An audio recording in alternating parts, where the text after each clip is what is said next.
Man, what is happening, my YouTube family? Of course, it is your boy B New coming at you on this Friday morning. Just TGIF to everybody. Thank God that it's Friday, and peace and much blessings and positive vibrations to everybody who may be listening. And this weekend is Father's Day weekend, so if you can, try to spend some time with your father and let him know that you really appreciate everything that he has done for you. And if you feel like he hasn't done these things for you and you have something you need to communicate with him, let that be made known as well, because there's always a time to mend a bridge or mend a fence. So that's just my little word of advice for this coming Father's Day weekend for everybody. So anyway, we won't focus on that because we have a lot to talk about as far as the NBA is concerned. And we know on yesterday that the Brooklyn Nets took on the Milwaukee Bucks. And y'all know previously on yesterday's show, I said that James Harden was still injured. And I said that Milwaukee had to be pretty terrible to allow Brooklyn to win that last game on the back of Kevin Durant. But just like I said, Jeff Green is not going to come and give you 7 out of 8 on three-pointers. That was an anomaly. I mean, he's a good shooter and everything like that, but you can't expect that to happen every game. And see, that's the thing. When Kevin Durant still put on such a great performance, he still had to have contributions from role players. Because as I said, even in my original viral video, you cannot win on your own. Just like when Jordan put up the 60 against the Celtics in the playoffs and they still lost.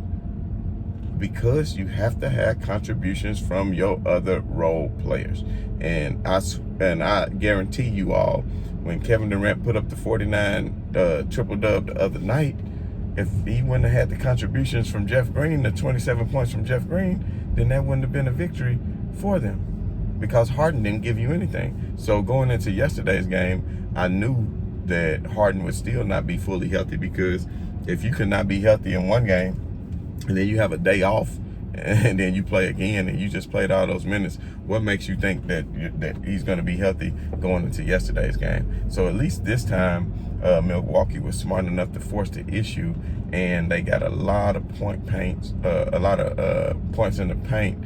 I didn't look it up prior to, so forgive me, but check it out. I'm pretty sure they probably doubled their amount of points in paint, because I know at one point it was like 40 to 20 as far as points in the paint, and I want to say that was still in the first half. So with that being said, they really took advantage of taking the ball to the basket, and Giannis did a good job of not settling and shooting outside shots and fadeaways and threes and things like that.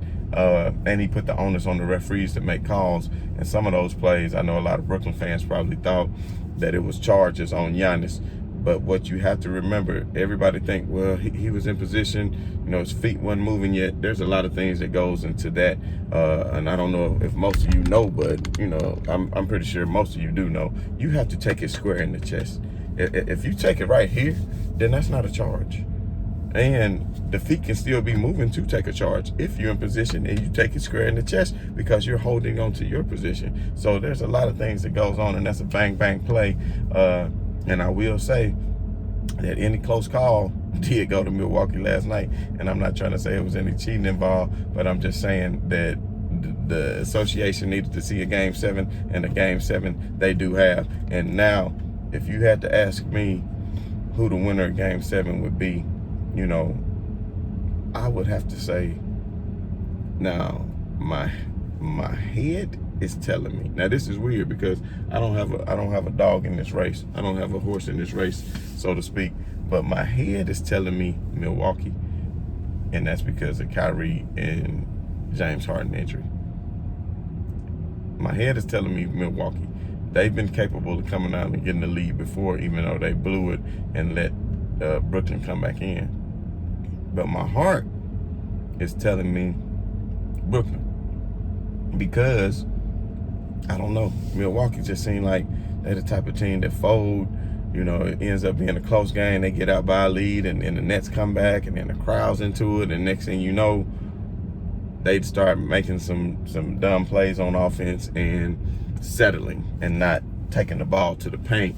But if I had to be honest and I had to put money on it, then I would have to go Milwaukee. And that's because of the extreme amount of minutes that both Kevin Durant and James Harden have played the last 2 games. And I just feel like if Joe Harris is not going to be able to step up and start to make threes, then it's pretty much over with, because Jeff Green, he's going to get you some, but unless he comes out and start hitting 5 or 6 threes again, then that's it. James Harden, he hit a couple of threes last night.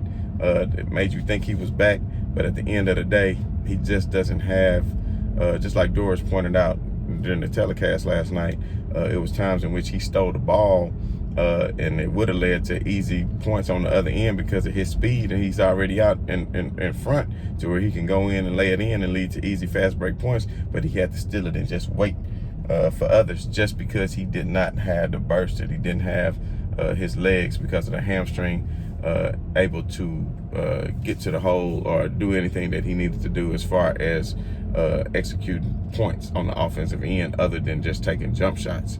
So I just think that's going to be too much of a detriment to Brooklyn. I almost think it's almost like a detriment to him, because really, I mean, you put James Harden out there, how much is he really contributing? Can you put somebody else out there who is actually going to, you know, I like to see Brown get some more minutes. Where did he get 4 or 5 minutes last night? You know, but at the end of the day, I don't know if Kevin Durant just said, please, James, please. If I go out here by myself, I'm going to get my ass demolished.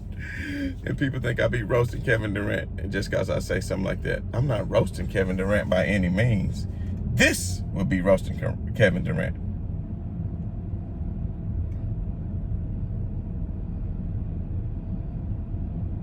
That would be roasting Kevin Durant. You understand what I'm saying? But I'm not that type of person. So, hey, y'all know that was funny. But anyway, my point of the whole matter is the Brooklyn Nets, I don't think, are going to win Game 7 just because the injuries. Now, if it weren't for the injuries, then the series would have been over a long time ago. If Kyrie Irving was not injured and James Harden was not injured, this would have been a sweep. We saw what the first 2 games were.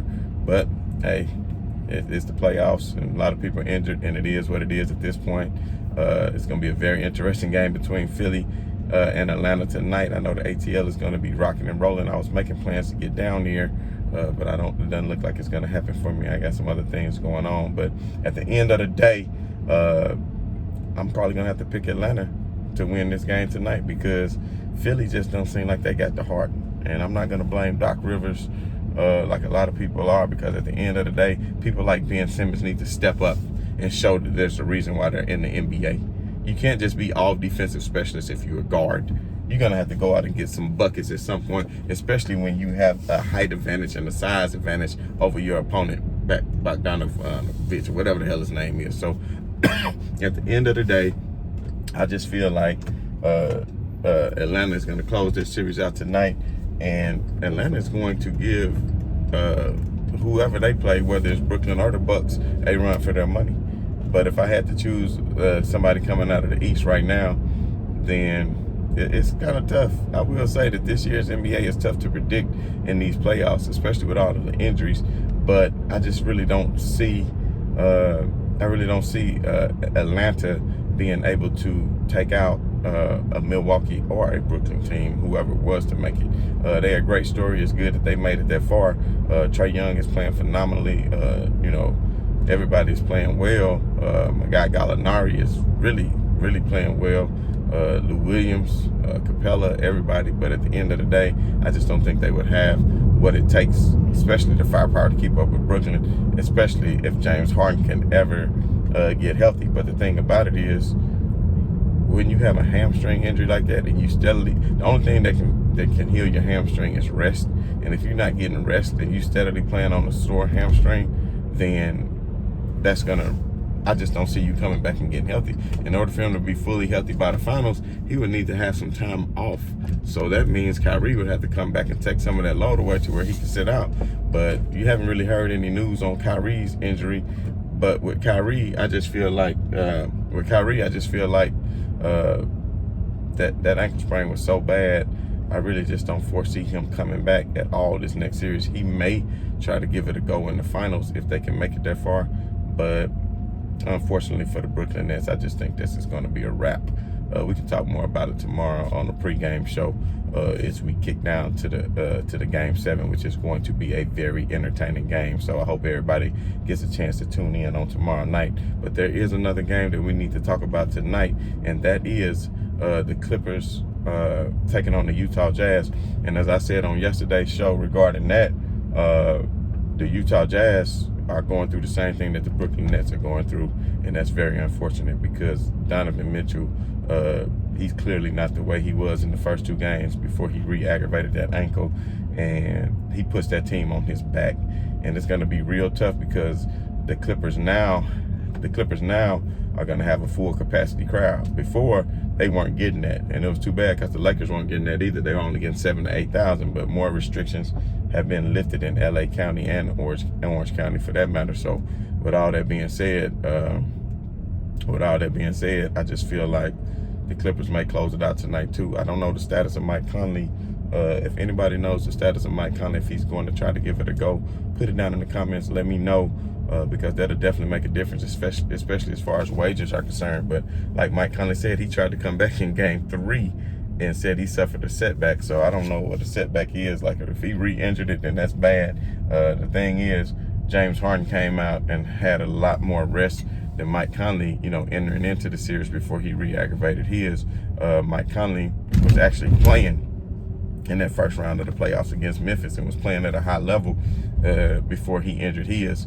But you would think that they had a week off after they beat Memphis before the next series started, and then the first 4 or 5 games with the Clippers. So it's been a couple of weeks. So I hope Mike Conley can get healthy, just so we could really see a better game.